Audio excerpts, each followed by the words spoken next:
So students, today we are going to start with the quantum numbers. Quantum numbers. So what is quantum number? Quantum mechanical model of atom. We are going to study quantum mechanical model of atom. See, we know that electron has wave nature also. So this was defined by in quantum number. We are simply going to study about the scientist named Schrödinger. Okay, and we are going to study about the Schrödinger wave equation. What we are going to study? Schrödinger wave equation. What does Schrödinger wave equation tells? It tells us probability of finding the waves. Probability of finding the waves, or the probability of finding the electrons. Okay, so the equation which Schrödinger gave was d by dx square plus d square by dy square plus d square by dz square plus 8 pi square m square E minus V, that is equal to 0 divided by H. H is Planck constant, E is energy, potential and kinetic energy, E minus V. See, I have not written a one common term which is in all the abbreviation, that is psi. See, now what we say to this Schrödinger wave equation, we will read it as d by dx squared sine plus d squared sine by dy square, d squared sine by dz square plus 8 pi square m square by h E minus V sine is equal to 0. And we are able to see that here are three variable terms. What are these? These are variable terms, that is x, y and z. You are able to see x, y and z, three variable terms. This will give us three quantum number. So we can simply say that Schrödinger wave equation, from this wave equation we are going to get three quantum numbers, and totally we are going to study about 4 quantum number. So 3 quantum number बेटा तो हमको Schrödinger wave equation से मिल गए, but एक जो 4th number का Schrödinger का wave equation का जो पार्ट नहीं है, 4th क्वांटम नंबर, वो है हमारा spin quantum number. Spin quantum number क्या है? क्लॉकवाइज एंड एंटी क्लॉकवाइज जो आपके इलेक्ट्रॉन स्पिन करते हैं उसके बारे में स्टडी करते हैं.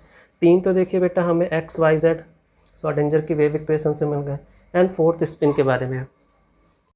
Now we are going to study about the quantum numbers.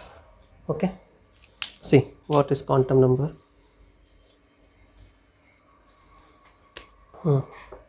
If we say that 4 quantum numbers, symbol is N, L, M and S. N represent principal quantum number, L represent azimuthal quantum number, M represent magnetic quantum number, and your S represent spin quantum number. So these are the 4 quantum number which we are going to study in detail about these. N is for principal, L is for azimuthal, M is for magnetic, and S is for spin quantum number. And what does these do? These simply tell you the location of electrons. Okay, these simply tell you the location of electron. Suppose मैंने बेटा पूछा कि आप कहाँ पे रहते हैं, तो आप बता सकते हैं ना कि इंडिया में कहाँ? उत्तर प्रदेश में कहाँ? तेलियरगंज में. और तेलियरगंज में कहाँ? जो आपका बेसिक जिस लोकेशन पे हैं आप एड्रेस के साथ, तेलियरगंज ही बोल सकते हैं, या आप कह सकते हैं कि प्रयागराज में. समझ रहे? तो इसी तरीके जब हमें इलेक्ट्रॉन की लोकेशन पता लगाना होता है तो एन, एल और एम और एस की हेल्प से हम निकाल सकते हैं. अब देखते हैं कैसे होता है बेटा ये. सबसे पहले हमें एक चीज़ और जानना है कि अब इलेक्ट्रॉन्स जो होते हैं उसको हम ऑर्बिट्स नहीं, ऑर्बिटल के फॉर्म में पढ़ेंगे। ऑर्बिटल्स बेसिकली क्या होते हैं? ये आपके 3D स्पेस को रिप्रेजेंट करते हैं, in which the probability of finding electron is maximum. Orbital जो होते हैं, अब देखिए 3D में हम जा रहे हैं, पहले हम क्या पढ़ते थे? 2D पढ़ते थे, ऑर्बिट्स। अब 3D फॉर्म में हम आ गए तो ऑर्बिटल्स इनको बोलेंगे, ऑर्बिट नहीं बोलेंगे। ये 3D स्पेस होता है जिसमें probability of finding electron maximum होता है, सबसे ज़्यादा चांसेस होते हैं। अब 3D में देखिए क्या बेनिफिट होता है, X Y and Z 3 axes आ जाता है। सपोज इस पॉइंट पर इलेक्ट्रॉन कहीं है तो आपका होगा एक्स का 2, वाई का 3 एंड जेड का 4, मतलब 3 कोऑर्डिनेट एक्सेस के हेल्प से हम लोग पता लगा सकते हैं। तो ये ज़्यादा एक्यूरेट पोजीशन बताता है, ठीक है। और यहाँ से हम क्या क्या पता लगा सकते हैं, मतलब क्या क्या चीज़ हम और फाइंड कर सकते हैं। यहाँ से हमें पता लगता है डिफरेंट शेप, और क्या फाइंड कर सकते हैं, डिफरेंट साइज़, शेप हो गया, डिफरेंट साइज़ हो गया, एंड डिफरेंट ओरिएंटेशन। ये 3 चीज़ भी हम इसी से पता लगा। फर्स्ट पॉइंट दैट इज़, हम सबसे पहले क्या पढ़ने जा रहे हैं? प्रिंसिपल क्वांटम नंबर के बारे में। प्रिंसिपल क्वांटम नंबर को हम बोलें तो n is equal to 1, n is equal to 2, n is equal to 3 and n is equal to infinite. इनकी बात करें तो ये आपका k सेल है, ये l है, ये m है, ठीक है। मतलब n1 को हम k सेल से रिप्रेजेंट कर रहे हैं, इसको l से रिप्रेजेंट कर रहे हैं, k, l and m shell. तो ये क्लियर हो गया होगा। यहाँ पे आपका कोई भी एनी पॉजिटिव इंटीजर हो सकता है, वैल्यू n की, एनी पॉजिटिव इंटीजर, इसको याद रखिएगा, कोई भी पॉजिटिव इंटीजर हो सकती है n की value. Basically principal quantum number हमारा बताता क्या है? सबसे मेन जो जीस्ट है, प्रिंसिपल क्वांटम नंबर बताता क्या है? साइज ऑफ ऑर्बिटल्स को ये बताता है, ऑर्बिटल की साइज़ कितनी है। साइज से क्या, जैसे कि सपोज ये हो गया आपका k, ये l एंड ये m, दिख रहा है k, l एंड m। अब आप देख रहे हो ये वाले की जो l वाले की साइज़ है k, l and m, m की साइज़ क्या है? सबसे बड़ी है, मतलब m का ऑर्बिटल सबसे बड़ा होगा। हम इसको बता सकते हैं कि ये देखिए ऑर्बिटल की size k, l and m, m की सबसे बड़ी, देन l की, देन k की। तो प्रिंसिपल क्वांटम नंबर बस आपको यही रिप्रेजेंट करता है, साइज़ ऑफ द ऑर्बिटल। इस जो ऑर्बिट है जिसमें इलेक्ट्रॉन रिवॉल्व कर रहा है उसकी साइज़ क्या है, वो किस में है, k सेल में है, l में है या m में है। क्लियर है बेटा?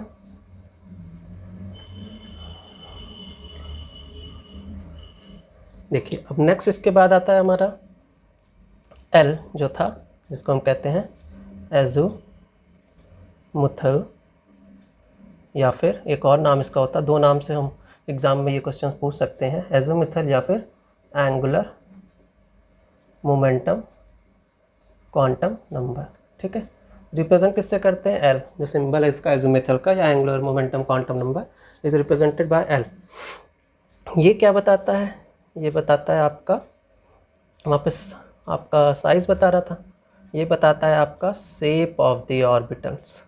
सबसे मेन चीज़ है बेटा, मोस्ट इंपॉर्टेंट याद रखने के लिए। प्रिंसिपल पढ़ा था तो वहाँ साइज़ था, यहाँ हम एज़ोमुथल पढ़ रहे हैं तो शेप ऑफ द ऑर्बिटल्स के बारे में ये बताता है। शेप ऑफ द ऑर्बिटल देखिए, L की वैल्यू हम ले लेते हैं, क्या क्या हो सकती है? 0 हो सकती है, 1 हो सकती है, 2 हो सकती है या 3 हो सकती है। L जो है ये किसी सबसेल के अंदर होगा। अगर हम बोल दें जो हमारा n था वो सेल था, तो सेल के बाद क्या आता है? सब सेल आता है। L को हम कह सकते हैं S, 1 को कह सकते हैं P, 2 को कह सकते हैं D एंड 3 को कह सकते हैं F।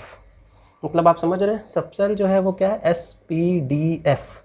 मतलब 1 रिप्रेजेंट हो रहा है S से, 0 रिप्रेजेंट हो रहा है S से, 1 आपका P से, 2 आपका D से एंड 3 आपका F से। तो S, P, D, F यहाँ से हमें मिल गया। अब इनका शेप, क्योंकि शेप ऑफ द ऑर्बिटल को ये बताता है तो शेप क्या होता है और यहाँ पे उनका डायग्राम किस तरह होगा, ठीक है। तो अगर हम S की बात करें, S का जो शेप होगा वो होगा स्फेरिकल। स्फेरिकल मीन्स कुछ इस टाइप का शेप मिलेगा। अगर P की बात करें सब सेल में, तो इनका जो शेप होगा वो होगा डम्बल शेप। डम्बल शेप आप जानते हैं, डम्बल कुछ इस तरीके से होते हैं, एक्सरसाइज करने के लिए यूज़ किया जाता है। D का अगर होगा बेटा तो वो होगा आपका double dumbbell shape. Double dumbbell shape means एक बार x के ओरिएंटेशन में होगा, सेकंड आपका y के ओरिएंटेशन पे होगा, x and y, double dumbbell shape का हो गया। देन f में अगर कोई होगा आपका इलेक्ट्रॉन, तो उसका अगर हम शेप देखना चाहें तो वो कैसा होगा, वो बहुत ही कॉम्प्लिकेटेड शेप होता है। यहाँ सिंपली हम लिख देते हैं कॉम्प्लिकेटेड शेप, या फिर 8 फोल्ड स्ट्रक्चर का शेप होगा। कितने फोल्ड? 8 फोल्ड स्ट्रक्चर का शेप होगा। क्लियर इतना आपको? अब इसके बाद हम लोग एक चीज़ और समझते हैं जो इम्पोर्टेंट है।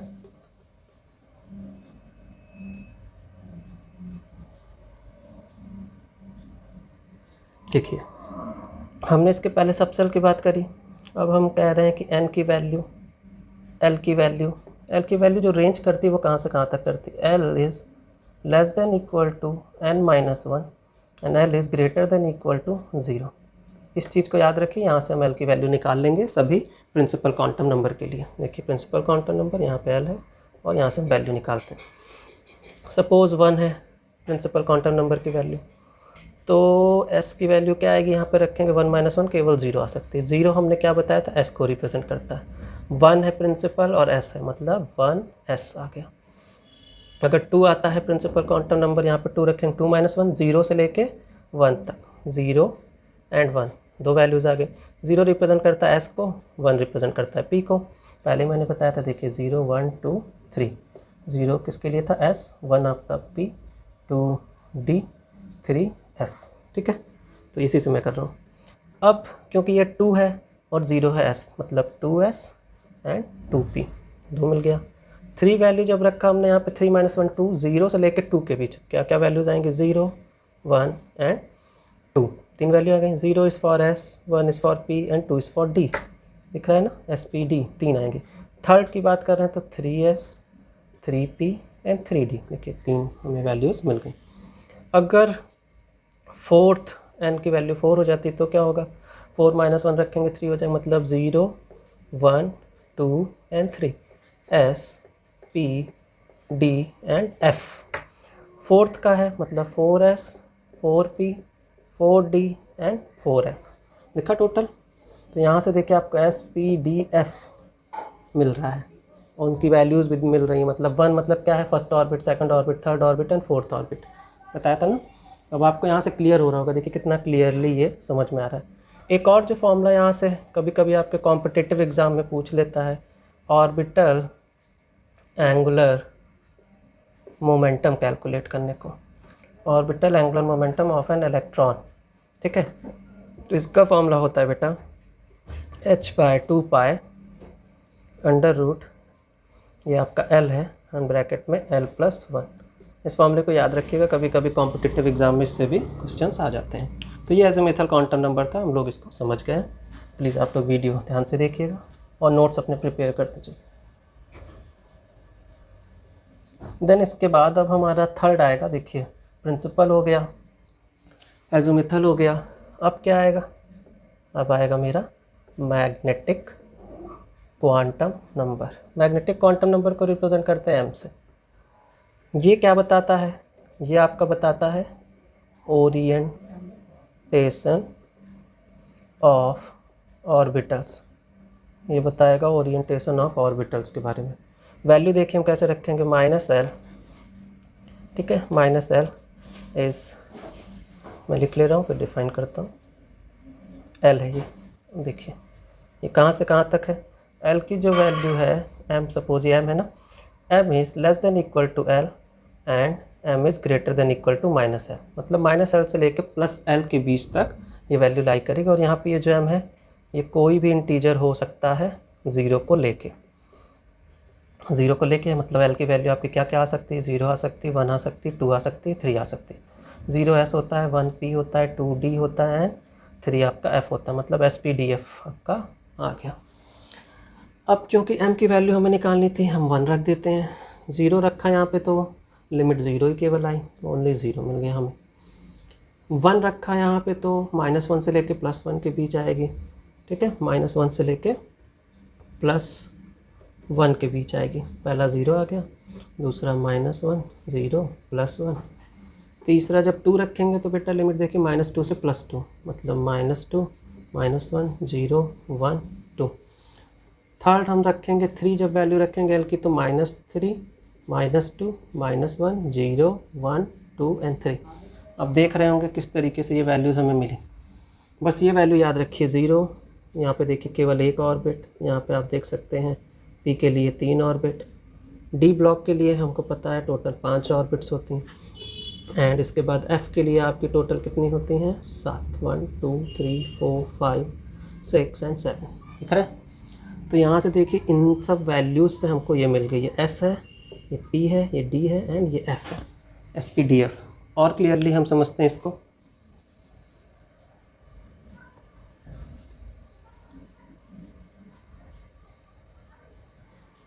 अब देखिए एन की वैल्यू मैंने यहाँ पे लिखी, जो आपकी एल की वैल्यू है वो कहाँ से कहाँ तक थी, L is less than equal to n - 1 and greater than equal to 0। ठीक, n हो गया, l हो गया, m की वैल्यू यहाँ लिख लेते हैं, m इज़ प्लस l से लेके -l तक, मतलब m is less than equal to plus l and m is greater than equal to -l। ये वैल्यूज़ है जो अप्लाई करें। अब हम n की जो वैल्यूज़ है वो रखते हैं, 1 ले लेते हैं, 2 ले लेते हैं और 3 ले लेते हैं, केवल 3 वैल्यूज़ को चेक कर रहे हैं। 1 रखेंगे बेटा यहाँ पे तो आपको दिख रहा है क्या आएगा, 0 केवल आएगा। 2 रखते हैं बेटा यहाँ पे तो क्या आएगी वैल्यूज़ आपकी, 0 एंड 1। 3 रखेंगे n - 1 तो 0 से लेकर 2 तक आएगा, मतलब 0 1 एंड 2। मैंने आपको बताया था बेटा 0 s को रिप्रेजेंट करता है, तो जहाँ जहाँ 0 वहाँ s लिख सकते हैं।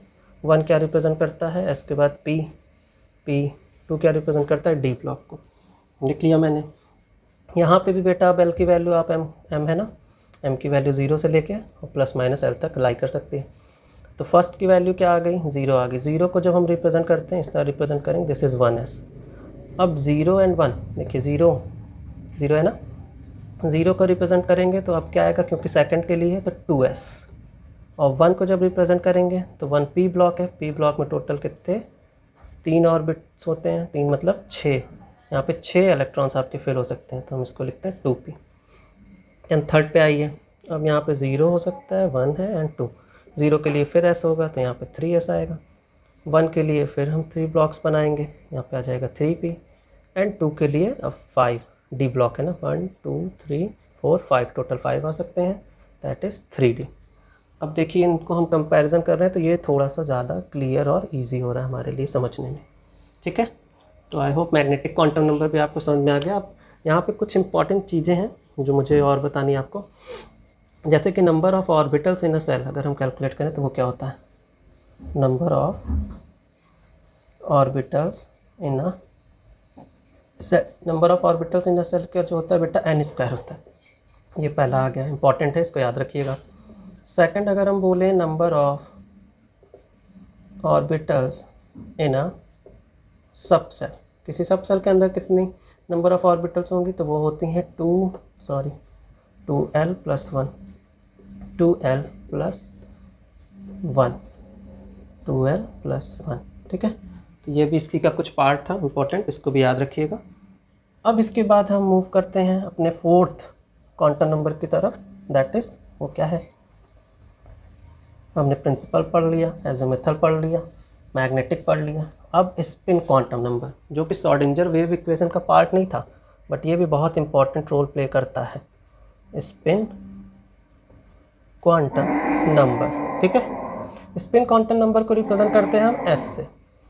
ये जो है हमारा बताता है इलेक्ट्रॉन्स जो होते हैं, क्योंकि वो रोटेट करते हैं, electrons rotate about its own axis. में पता है कि इलेक्ट्रॉन जो है वो रोटेट करते हैं खुद के अपने ही एक्सेस पे।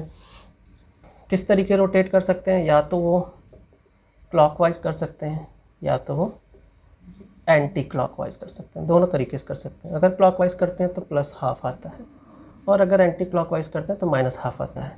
ज़रूरी नहीं है क्लॉकवाइज को +½ से दिखाएं, -½ भी दिखा सकते हैं और एंटी क्लॉक को +½ भी दिखा सकते हैं। मतलब एक की वैल्यू अगर आपको पता है प्लस, तो जाहिर सी बात है दूसरा उसके अकॉर्डिंग अपने आप ही दूसरी वैल्यू होगा, दैट इज़ -½ ठीक है। तो thank you student, I hope आप सबको यहाँ तक क्लियर हो गया होगा।